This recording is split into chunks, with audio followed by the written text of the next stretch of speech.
Second part of our Cleopatra the mind map, our second timeline. Where we were up to, the last thing we mentioned is she's picked the right side in the Roman Civil War, the Second Triumvirate. A couple of years later, Mark Antony, one of the triumvirs, is heading east. He's the most powerful of the three triumvirs at this point, and he's been given the east as a richest part of the empire, and he's heading east to gather together his forces for an invasion of their old enemy, the Parthians. 41 BC, Mark Antony meets Cleopatra at the city of Tarsus, and they become lovers. Plenty of pictures of this. Cleopatra, we might read the source about this, big golden barge, incense, and blah, blah, blah. According to Plutarch, she seduces him, etc., etc.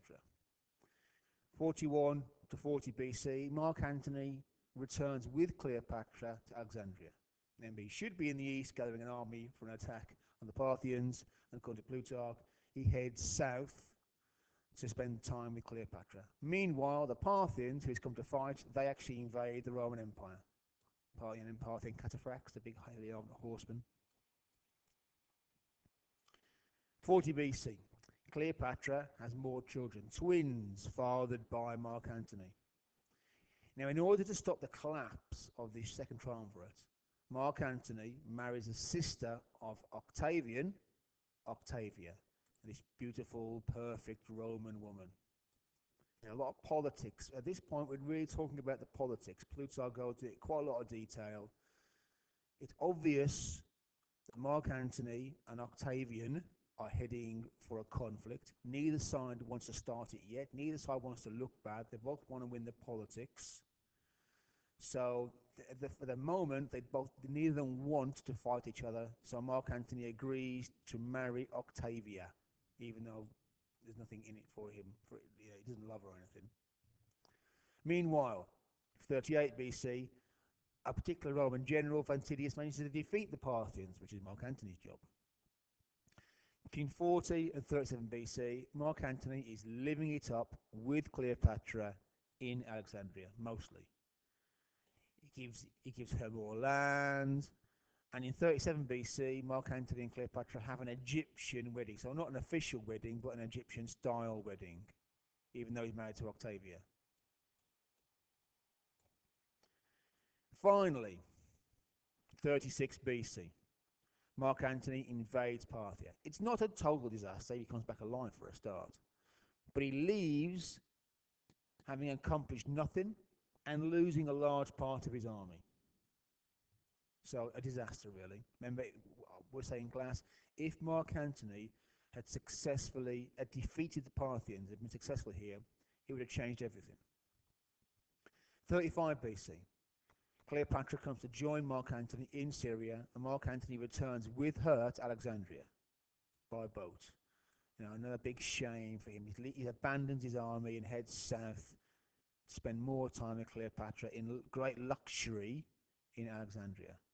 So like pearly, having massive feasts and that sort of business. Now, 34 BC, the donations of Alexandria. I'll put it a separate, I made it look different here, because I think this is the crucial bit. This is the stupidest thing of many stupid things Mark Antony does. He gives Cleopatra and her kids vast areas of Roman land. Here's his part of the Roman Empire. Some of this, by the way, he's not even conquered yet.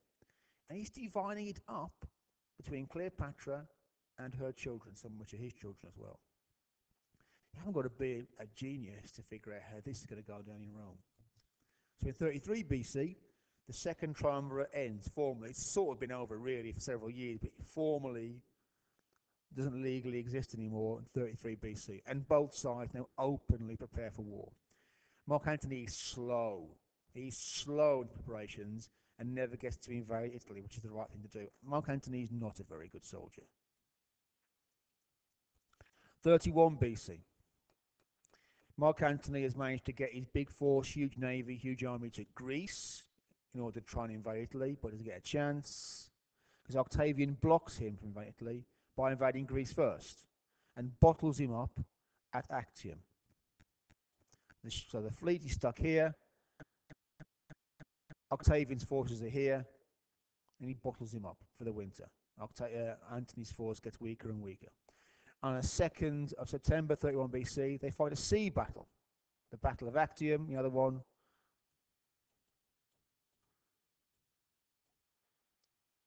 Mark Antony and Cleopatra lose this battle. There's even some thought that Cleopatra never intended to fight it because she's at the back, and as soon as there's a gap, she sails away. Cleopatra scarpers, and Mark Antony trots after her. And this is the end of the war. The war is over. Octavian has won.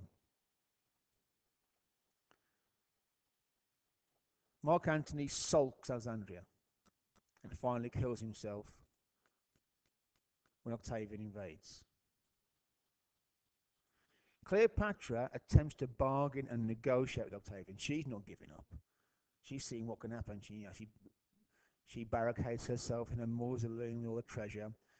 When that doesn't work out, she tries to talk to Octavian to try and get him to make her the ruler of Egypt, or make her children ruler of Egypt.